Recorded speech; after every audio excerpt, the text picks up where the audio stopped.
He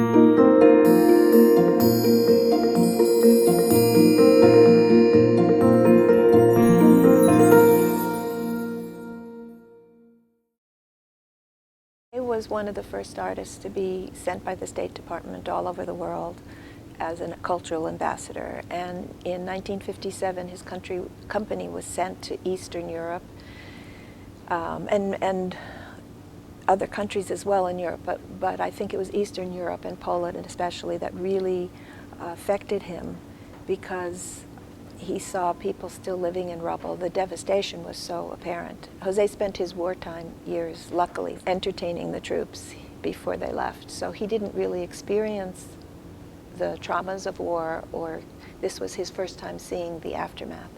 And it just struck such a chord.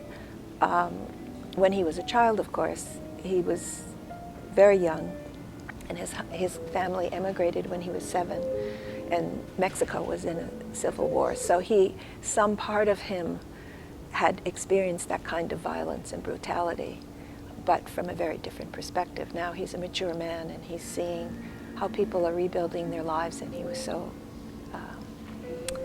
fascinated and honored and inspired by it. He said, I have to make a dance about this.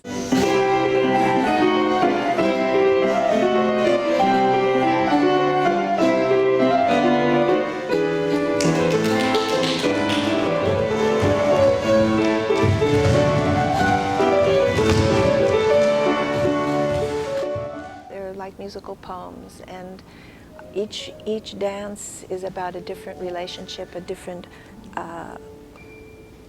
spark that brings life, but all of them have a kind of vitality to them. And it's interesting because Chopin was also someone who was exiled from his country and made his home somewhere else. And Jose, of course, had to make his home in another country and be acclimated to a different culture and society. So I think there's some kinship to Chopin also, in whether it was conscious or not that he picked that. I never spoke to him about it. We never knew this work until after he passed. At least his older company members did, but my generation learned it later. So we don't know if it was a conscious effort, but I feel that he was celebrating the Polish spirit through the music of Chopin in all of its phases in these beautiful mazurkas.